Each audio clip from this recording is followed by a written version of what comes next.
नमस्कार साथियों, आज है 3 अक्टूबर और इस सेशन में द हिंदू एडिटोरियल का वोकेबलरी कवर करते हैं। यानी कि द हिंदू एडिटोरियल के जो भी इंपॉर्टेंट वोकेब्स होते हैं जो इस एग्जाम पर्सपेक्टिव से इंपॉर्टेंट है उसे with picture and animation cover कराया जाता है। तो चलिए देखते हैं आज का इंपॉर्टेंट वर्ड। उससे पहले सोशल मीडिया पे अगर नहीं जुड़े हैं हमारे तो ज्वाइन कर सकते हैं। ये टेलीग्राम चैनल है, इंस्टाग्राम मैंने यानी कि सब जगह आप लर्न टी लाइफ सर्च करेंगे तो आपको मिल जाएगा। टेलीग्राम पे आपको डेली पीडीएफ प्रोवाइड किया जाता है, तो अगर पीडीएफ चाहिए इस सेशन का तो यहाँ पे आपको ज्वाइन करना जरूरी है। ठीक है, तो देखते हैं आज का इंपॉर्टेंट वर्ड। फर्स्ट वर्ड है एट्यून्ड। एट्यून्ड एक एडजेक्टिव है। एट्यून्ड क्या है? एक एडजेक्टिव है जिसका मीनिंग होता है familiar with somebody something so that you can understand और रिकॉग्नाइज देम और it and act in A appropriate way. यानी कि किसी मान लीजिए कि अगर आप किसी के साथ फेमिलियर नहीं रहेंगे, उसके साथ अच्छे से नहीं रहेंगे, तो उसके बारे में कैसे जानेंगे, उसको कैसे पहचानेंगे। तो वही एट्यून मतलब होता है कि किसी के साथ फेमिलियर होना, उसके साथ रहना, अच्छे तरीके से उसके बारे में जानने के लिए। ठीक है, तो एट्यून मतलब सीधा सा बात हो जाता है अनुकूल, यानी कि उसके जैसा आप रहेंगे उसके साथ तभी तो वो आपके साथ सब कुछ शेयर करेगा। मान लीजिए आपका फ्रेंड है और उसको गहराई से जानना है आप मतलब उसके बारे में आपको, तो क्या करेंगे, आप उसके साथ फेमिलियर रहेंगे, तब धीरे धीरे क्या करेगा, वो चीज़ें आपसे शेयर करेगा या फिर आप उसको अच्छी तरह से समझ पाएंगे। तो एट्यून मतलब अनुकूल होता है। ठीक है, तो सिनोनिम्स की बात करें तो एडजस्ट हो सकता है, एडेप्ट हो सकता है, ट्यून हो सकता है या फिर एकोमोडेट हो सकता है। तो ये सब क्या हो जाएंगे, इसके सिनोनिम्स हो जाएंगे। तो वर्ड एट्यून्ड हो गया, ठीक है, जो एक एडजेक्टिव है और इसका मीनिंग अनुकूल हो जाता है। और सिनोनिम्स की बात करें तो ये सारे इसके सिनोनिम्स हो जाएंगे। ठीक है, यानी कि ये सब के मीनिंग भी कुछ इसके सिमिलर ही हैं। तो देखते हैं सेकंड वर्ड। सेकंड वर्ड क्या है? स्क्वेंडर। स्क्वेंडर एक वर्ब है। सेकंड वर्ड क्या है? स्क्वेंडर, जो एक वर्ब है। इसका मीनिंग होता है to waste money time etcetera in stupid और केयरलेस वे। यानी कि पैसा, मनी मतलब पैसा होता है, टाइम यानी कि समय, क्या करना, स्टूपिड वे में यानी कि मूर्खता से क्या करना, केयरलेस वे में स्पेंड कर देना, वेस्ट कर देना, पैसे की बर्बादी, समय की बर्बादी, उसको क्या बोलेंगे? स्क्वेंडर बोलेंगे। ठीक है, यानी कि अपव्यय इसका हिंदी मीनिंग हो जाएगा। क्या हो जाएगा? अपव्यय। सिनोनिम्स की बात करें तो सिनोनिम्स क्या हो सकता है? तो वेस्ट हो सकता है, ब्लो हो सकता है, फ्रीटर हो सकता है या फिर वे हो सकता है। ये सब क्या हो जाएंगे? इसके सिनोनिम्स हो जाएंगे। या फिर डिसिपेट, तो ये सब क्या हो गया? इसके सिनोनिम्स हो गए। यानी कि स्क्वेंडर का सीधा सा मीनिंग क्या होता है कि पैसा हो या टाइम हो, उसको क्या करना कि बेढंग तरीके से उसको वेस्ट कर देना। ठीक है, यानी कि उसका महत्व ना जानते हुए उसको वेस्ट कर देना बिना मतलब का। तो अब देखते हैं थर्ड वर्ड। थर्ड वर्ड क्या है? इनकुलेट, इनकलकेट। थर्ड वर्ड क्या है? इनकलकेट। इनकलकेट एक वर्ब है। इसका मीनिंग होता है to cause somebody to learn and remember ideas, moral principles etcetera especially by repeating them often. यानी कि इनकलकेट का सीधा सा बात बोले तो क्या होता है? मन में बैठाना। मतलब मान लीजिए कि किसी चीज़ को याद करेंगे, बार बार उसको रिवाइज करेंगे तो क्या होगा? रिपीट करेंगे तो आपके मन में बैठ जाएगा।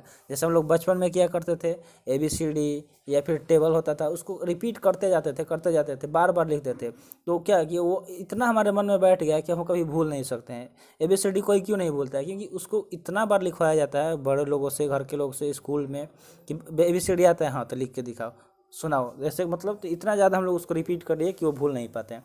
तो इनकलकेट मतलब वही होता है कि किसी चीज़ को इतना ज़्यादा याद कर लेना कि वो आपके मन में रिपीट कर लेना कि वो हमेशा के लिए बैठ जाए।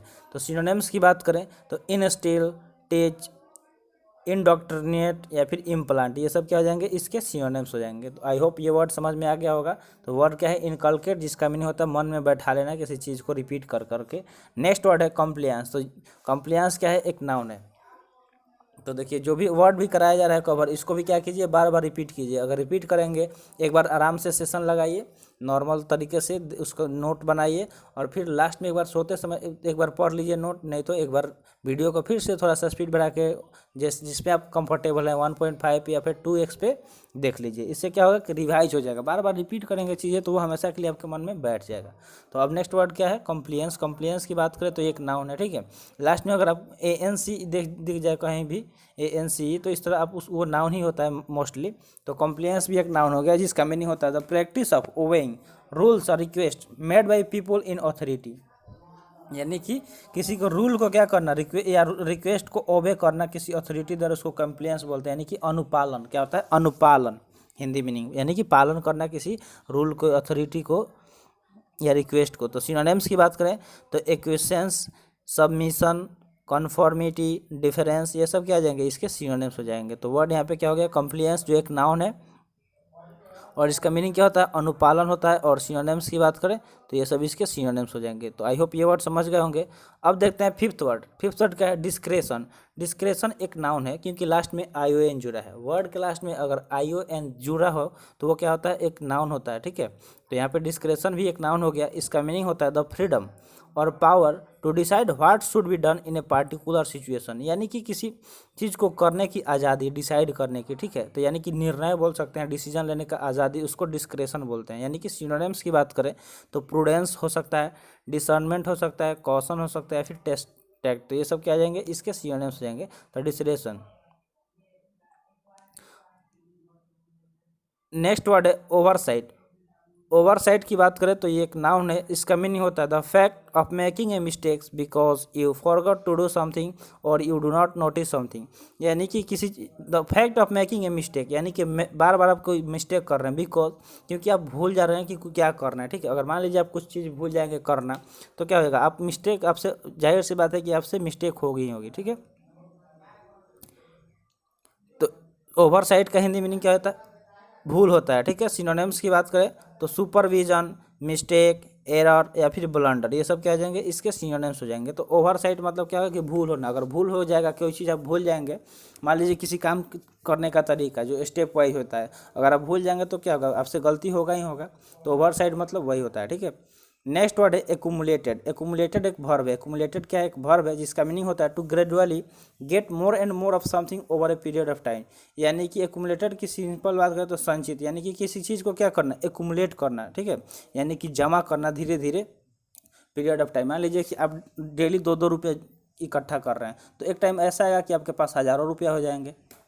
तो धीरे धीरे किसी चीज़ को इकट्ठा करना, ठीक है, उसको एक्यूमुलेट बोलते हैं। तो सिनोनिम्स की बात करें तो एक्योर्ड, कलेक्टेड, एमास्ड या फिर गैदर्ड हो सकता है, ठीक है। ये सब क्या हो जाएंगे, इसके सिनोनिम्स हो जाएंगे। तो देखिए पिक्चर में भी आसानी से समझाया गया है कि हम लोग गुल्लक में क्या करते हैं, 1 रुपया 2 रुपया जो भी होता है सिक्का डालते जाते हैं, और एक टाइम क्या होता है जब गुल्लक फुल हो जाता है तो उसमें ज़्यादा पैसा हो जाता है, जिससे हम लोग कोई काम कर लेते हैं ज़रूरतमंद। तो एक्यूमुलेटर मतलब क्या, किसी चीज़ को संचित करना, उसको धीरे धीरे जुगा के रखना, बचा के रखना। नेक्स्ट वर्ड है नेक्स्ट इंगेज। इंगेज मतलब क्या होता है, तो इंगेज देखिए एक एडजेक्टिव है। इसका मीनिंग होता है बिजी डूइंग समथिंग, यानी कि किसी काम को करने में व्यस्त रहना, ठीक है। उसको इंगेज बोलते हैं कि हम इस चीज़ में इंगेज हैं, भाई तुमसे बाद में मिलेंगे, होता है ना ऐसे। किसी को फ़ोन किया अपने दोस्त को, बोलते हैं भाई आज चलो पार्टी करते हैं, मिलते हैं, तो क्या बोलता है, अरे भाई आज थोड़ा मैं काम में इंगेज है, मिलते हैं कल। तो इंगेज मतलब व्यस्त रखना अपने आप को किसी काम में।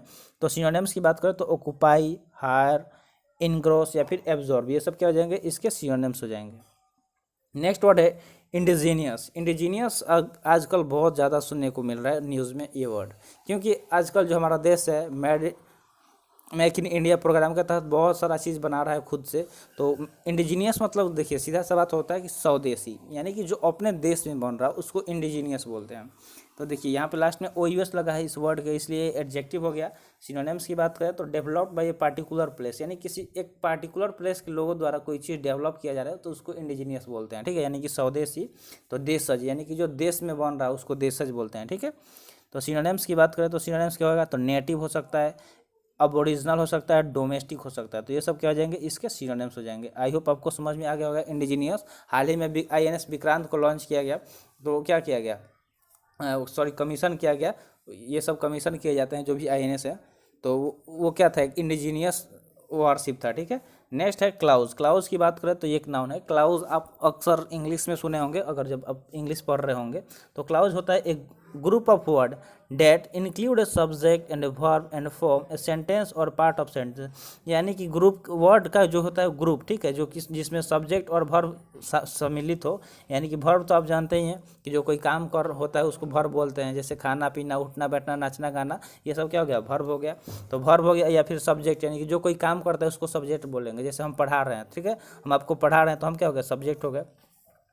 तो ये सारे चीज़ जिसमें इंक्लूड हो उस सेंटेंस के पार्ट को क्या बोलते हैं, क्लाउज बोलते हैं, यानी कि दफ़ा।